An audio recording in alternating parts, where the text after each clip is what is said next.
Semoga apa yang menjadi hajat kita Allah kabulkan dengan mudah, cepat, serta berkah. Ada angka yang unik, ada jam yang unik, dan ada keberkahan yang tersembunyi di balik ini semua. Nah, ada apa? Nah, untuk lebih lanjutnya, sahabatku, kenapa? Bismillah, Assalamualaikum warahmatullahi wabarakatuh.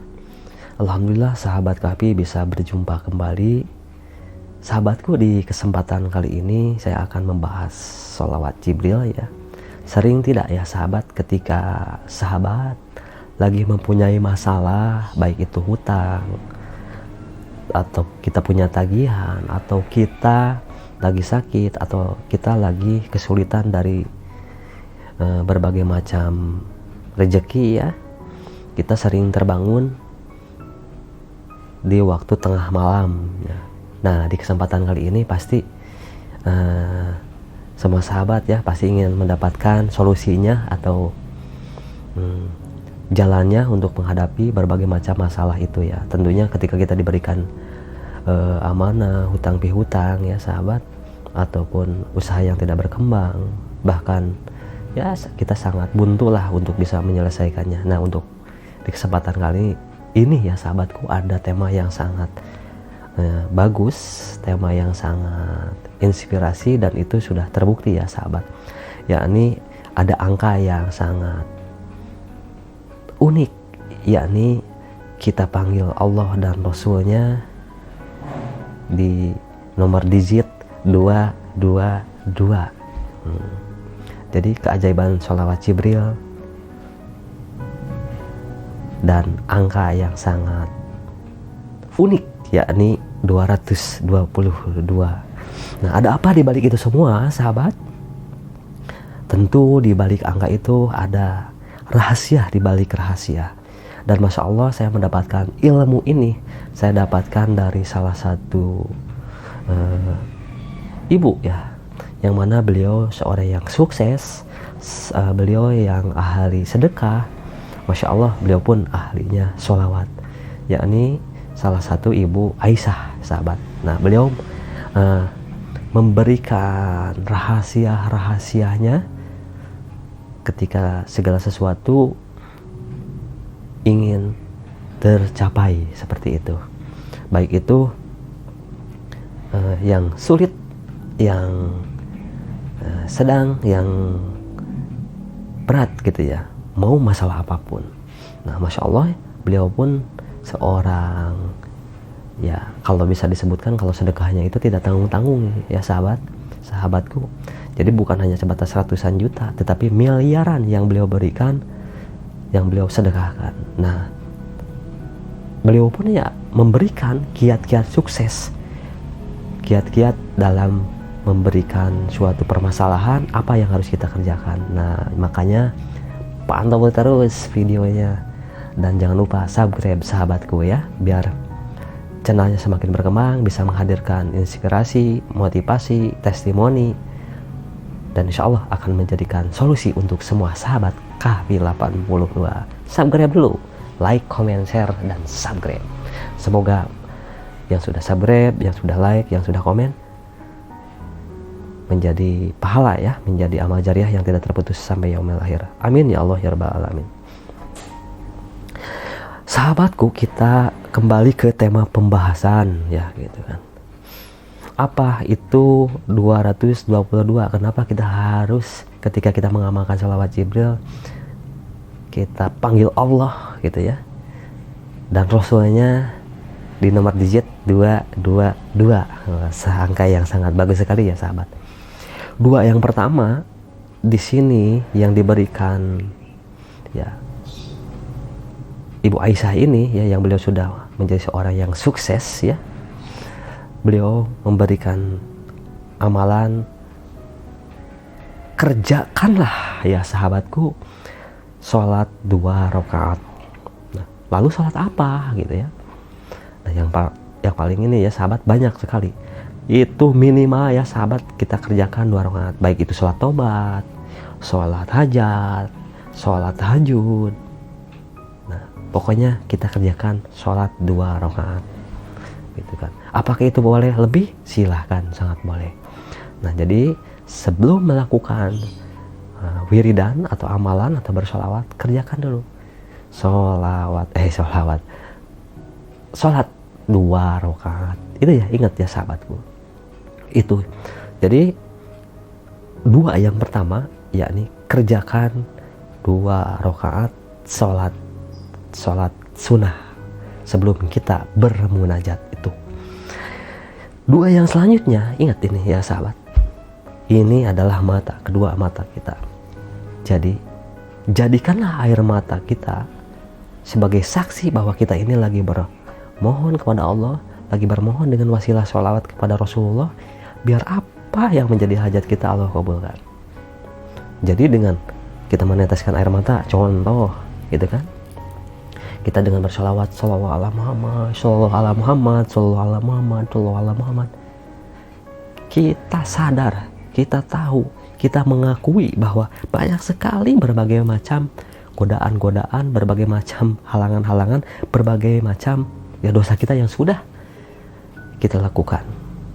Kita ingat-ingat, kita introspeksi diri, kita evaluasi diri ke masa lalu kita, apa dosa apa yang membuat diri kita ini ya kita ingat-ingat ya, karena yang tahu dosa hanya Allah sama kita yang tahu. Jadi kita bermunajat dengan meneteskan air mata kita itu bahwa kita serius memohon ampun kepada Allah, bahwa kita serius memohon kepada Allah dan syafaatnya Rasulullah, bahwa kita ini gitu ya, ingin terlepas dari berbagai masalah yang kita hadapi ini. Karena ada salah satu riwayat ya sahabat, jadi begini sahabat, ketika itu di zaman ini ya, di zamannya gitu ya, ada salah satu keluarga yang fakir, yang miskin, yang hingga untuk makan aja susah ya sahabat.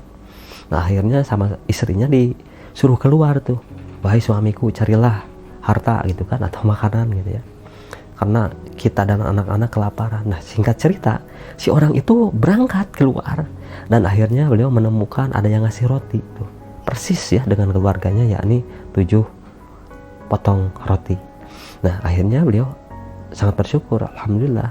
Nah beliau ini senantiasa bersolawat ya sahabat, solawat.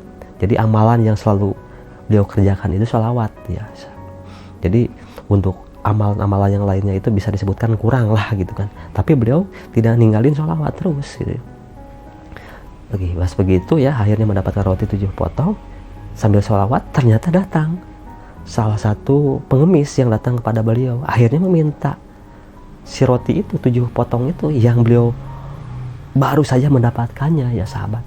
Tetapi di situ beliau perang nih antara hatinya gitu ya, pikirannya, pokoknya semua. Kenapa disebutkan perang? Karena begini, kalau ini roti dikasih ya sahabat, tentunya dia dan anaknya pasti akan kelaparan. Tapi si laki-laki ini berinisiatif gitu kan, oh ini lebih membutuhkan daripada saya. Akhirnya si rotinya apa? Diberikan kepada pengemis itu dan meneteskan air matanya, kedua air matanya, karena ternyata masya Allah ada ada orang yang sangat membutuhkan juga di samping beliau gitu kan, itu ya. Akhirnya beliau kasihkan. Nah apa yang terjadi? Dengan wasilah salawat beliau pun mendapatkan keberkahan. Ternyata di rumahnya ada yang menyerupai beliau ya sahabat, si laki-laki ini. Padahal laki-laki itu kan bukan ini ya, lagi ngasih si pengemis tadi. Ternyata ketika itu masya Allah malaikat menyerupai si laki-laki ini ke istrinya, akhirnya dengan memberikan harta dan kebutuhannya. Nah di balik itu singkat cerita si laki-laki ini sudah tiada, masya Allah di yaumil hisab, yaumil akhir, ternyata kedua air matanya itu bisa memberatkan timbangannya. Masya Allah ya sahabatnya. Jadi apa? Ketika ditimbang, malaikat yang satu sama malaikat itu berebutan. Oh ini pasti ahlinya neraka. Oh ya nggak bisa katanya. Ini pasti ada amalan lain. Akhirnya ditimbang. Masya Allah, karena laki-laki ini laki-laki yang biasa ya, bukan yang ahli ibadahnya yang super mantap gitu kan. Karena sholawat aja lah gitu ya. Akhirnya timbangannya sedikit berat ke kiri gitu kan. Nah akhirnya masya Allah si malaikat pun akhirnya memutuskan untuk memasukkan si laki-laki ini ya ke neraka. Tetapi malaikat yang satu lagi, sebentar dulu, jangan dulu, siapa tahu ada lagi timbangan lain amalnya ya gitu ya, yang kita tidak ketahui gitu, seperti itulah kurang lebihnya. Akhirnya ditimbang, akhirnya si timbangan itu sedikit memberatkan kebaikannya. Akhirnya si laki-laki ini pun dengan wasilah tetesan air mata itu beliau bisa memasukkannya ke surganya Allah. Itu ya yang kedua gitu kan. Maksudnya kan tadi yang pertama 2 rakaat, yang kedua duanya apa? 2 tetesan air mata. Dan yang ketiga apalagi? Ingat 2 yang terakhir, yakni ingat kita bangun di jam 2, kita amalkan sholawat Jibril. Nah di situ ada rahasia di balik itu semua. Karena apa sahabatku? Terkadang kita lagi mempunyai masalah nih gitu kan, misalnya kita kadang-kadang tanpa kita sadari bangun, gak bisa tidur lagi. Apa yang kita pikirkan? Kesulitan? Atau kita memikirkan lah gimana besok gak bisa bayar? Atau bagaimana nih masalah ini tidak terselesaikan? Apa kita memikirkan masalah kita? Atau kita bermunajat kepada yang Maha Kuasa? Nah justru ketika itu kita dipanggil sama Allah, kita dikangeni Allah, kita benar-benar lagi disayang Rasulullah. Artinya di jam 2 itu kita bangun, kita memohon kepada Allah dengan senantiasa mengamalkan atau ibadah yang kita kerjakan, dengan kita senantiasa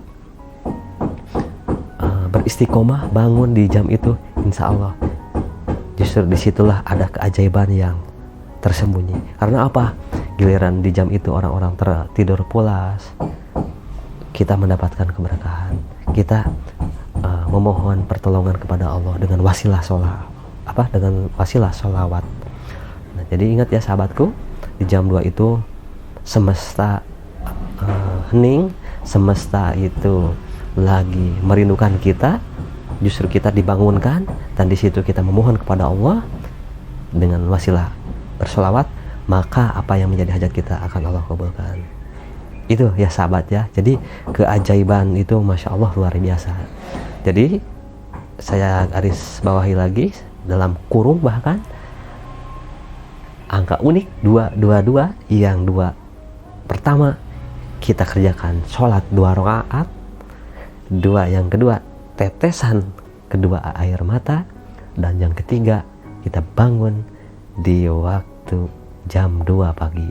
Nah di situ ada rahasia, di balik rahasia justru yang sulit terkabul, baik itu hajatnya ataupun yang mempunyai aset mau dijual tidak terjual-jual. Nah amalkanlah ya di angka yang unik tadi gitu kan, kita panggil Allah dan Rasulnya di nomor digit 222 gitu kan ya sahabatku. Atau amanahnya tidak terselesaikan, ribanya pun semakin menumpuk, dikejar-kejar rentenir. Nah disinilah kita ada solusi untuk bisa bermunajat kepada Allah ya sahabatku. Nah untuk misalnya sholawatnya berapa kali, silahkan sahabat. Itu untuk sholawatnya mau 1000 silahkan, 2000 silahkan, 3000 silahkan, 5000 silahkan, dan seterusnya. Yang terpenting kita amalkan dengan istiqomah. Itu ya sahabat. Terus insya Allah apa yang kita harapkan akan mulus, dan insya Allah rezeki ataupun fulus akan datang dengan serius, masya Allah. Itu ya sahabat. Jadi kesimpulannya ya sahabatku yang lagi mempunyai masalah, ayo kita bangkit, ayo kita punya waktu, ayo kita udah Allah sediakan, jangan berkecil hati, jangan berputus asa, dan berprasangka baik terus ketika kita mengamalkan. Karena pada kenyataannya ya, pada dasarnya bahwa Allah itu ketika memberikan suatu masalah itu justru Allah sayang pada kita. Nah makanya ayo, kalau bukan dari sekarang mau kapan lagi, kalau bukan diri kita mau siapa lagi. Ayo kita bangkit, bersabar, bersyukur, bersolawat, beristiqomah, dan tentunya bersemangat. Ya, itulah ya sahabat yang bisa disampaikan. Mohon maaf atas segala kekurangannya. Wassalamualaikum warahmatullahi wabarakatuh. Alhamdulillah.